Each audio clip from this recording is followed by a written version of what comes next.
Angelica Yulo and family namasyal sa BGC, sumakay din ng gondola gaya ni Carlos Yulo. Ang pamilya Yulo ay nagkaroon ng masayang family trip sa Bonifacio Global City kamakailan. Isa sa mga highlight ng kanilang pagbisita ay ang pagsakay sa gondola na parang alay sa naunang karanasan ni double Olympic gold medalist gymnast Carlos Yulo. Ibinahagi ni Angelica sa kanyang social media account ang isang Facebook reel ng slideshow ng mga larawan kung saan makikita ang kanilang pamilya habang masayang naglalayag sa gondola sa man-made Grand Canal ng Venice Grand Canal Mall sa Taguig City. Sa nasabing video, kitang-kita ang kanilang kasiyahan habang tinutunghayan ang mga magagandang tanawin ng mall na tila naglalakbay sa romantikong Venice, Italy. Ang bawat sandali ay puno ng tawanan at saya na naglalarawan ng isang di malilimutang karanasan para sa kanilang pamilya. Ang simpleng trip na ito ay nagpakita ng pagiging malapit ng pamilya Yulo at ng kanilang pagmamahal sa isa't isa na agad namang umani ng maraming positibong komento mula sa kanilang mga followers. Nauna nang sumakay sa gondola at naglayag sa Grand Canal ng Venice Grand Canal Mall ang anak niyang si Carlos, kasama ang Gymnastics Association of the Philippines President na si Cynthia Carrion noong August 14. Yun ang espesyal na araw kung saan formal na tinanggap ni Carlos ang isang 3-bedroom condominium unit na nagkakahalaga ng 35 million pesos, isang regalong ipinagaloob ng Mega World Corporation bilang pagkilala sa kanyang natatanging tagumpay sa men's floor exercise at men's vault events ng Paris Olympics.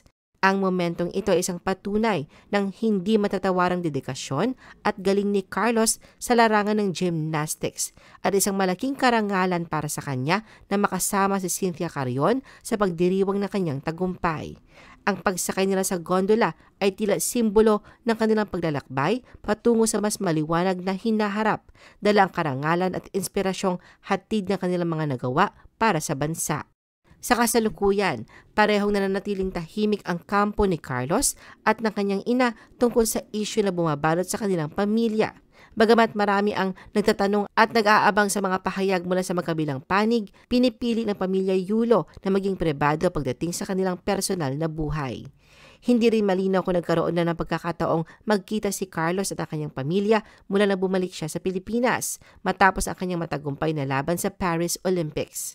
Sa kabila ng kanyang mga tagumpay sa larangan ng gymnastics, ang tila distansya sa pagitan ng mag-ina ay patuloy na nagdudulot ng mga katanungan mula sa publiko. Hanggang sa ngayon, walang opisyal na pahayag ang inilalabas mula sa kanilang mga kampo, kaya't nananatiling palaisipan sa marami ang tunay na kalagayan ng relasyon ni Carlos sa kanyang pamilya. Samantala, bago nila in-enjoy ang gondola ride, makikitang ginugugol din ng pamilya Yulo ang kanilang oras sa pagpapahinga at pagpamper sa kanilang sarili sa pamamagitan ng body massage sa isang spa sa Taguig. Dito tinamasa nila mga serbisyo ng spa na nagbibigay sa kanila ng pagkakataon na mag-relax at mag-unwind mula sa kanilang mga abalang schedule. Sa Facebook post ni Noel Montalvo na may-ari ng spa, ibinahagi niya ang mga larawan ng pamilya Yulo na naka-robe at handa na sa kanilang mga masahe. Nag-post din si Angelica sa kanyang Facebook upang pasalamatan si Noel sa kanilang masayang araw sa lugar ng masahe. Caption niya, "Thank you to the owner of Mont Albo Market BGC for giving the whole family a free massage, groceries, and foods. Thank you for your kindness." Sa comment section, mababasa ang tugon ni Noel kay Angelica. Anya, maraming salamat din po sa pagbisita sa Mont Albo Massage Hut. Pinasaya niyo po kaming lahat. God bless po sa buong pamilya. Bukod pa rito, tumanggap din sila ng groceries mula mismo sa may-ari ng Mont Albo na ipinakita kanyang suporta at malasakit sa pamilya. Ang simpleng alagang ito ay nagpakita ng init na pagtanggap ng mga tao sa Yulo family na patuloy na nagiging inspirasyon sa marami dahil sa kanilang mga karanasan at tagumpay. Pagkatapos ng massage at tour sa buong mall, dinala rin ang pamilya Yulo ni Jeffrey Perida at John Robert Costura sa isang restaurant sa parehong mall para i-treat sa isang dinner kasama ang buong pamilya. Sa isa pang post ni Angelica, makikitang kasama niya ang asawang si Mark Andrew, mga anak na sina Eldrew at Eliza, pati na rin ang lolo at lola ni Carlos na sina Rodrigo Frisco at Angelita Pukis.